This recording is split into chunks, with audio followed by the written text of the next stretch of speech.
Hello there, and thank you for watching the Weekend Box Office Report. I'm your host, the redoubtable Daniel K. Feel free to doubt me and then doubt me again. This is the report for the weekend of July 5th through 7th. That's right, the big 4th of July weekend, except of course the 4th of July was on the 4th. So the numbers will be artificially inflated. It was a huge weekend, but the numbers, if I were to include the other 2 days of movie watching, they would be even greater. I'm including 2 days because you can look at Wednesday as a Friday, which is normally an elevated movie watching day. Alright, so let's see what we got here. In the top 10 there are 3 movies that are new and exciting. Coming in at number 1, Despicable Me 2, the long-awaited sequel to Despicable Me, starring Steve Carell and others. From Universal Pictures, it made $83.5 million bucks.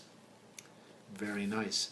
In fact, per screen average, 20,000 per screen. And I'm mentioning this to help you put in better context the industry believed colossal failure of the number 2 movie on the list, The Lone Ranger.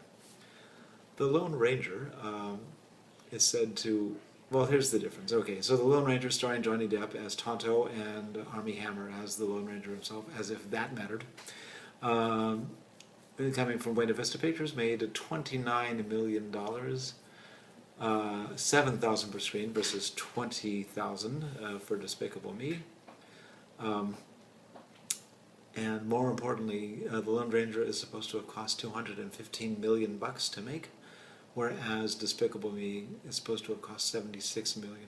So, put it another way, even going by the standards of whatever lies they tell about how much movies cost, Despicable Me has already turned a profit in its first weekend, whereas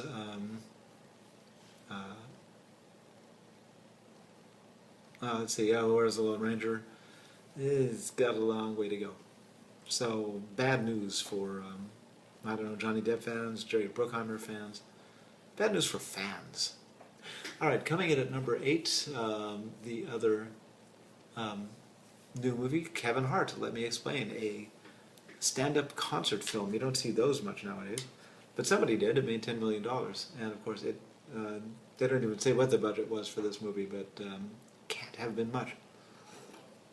I've always considered stand-up to be like the best minimalist theater available. You know, it's just it's a story on a stage, but it's a single guy with a microphone and a bottle of water, or in the case of Robin Williams, 20 bottles of water.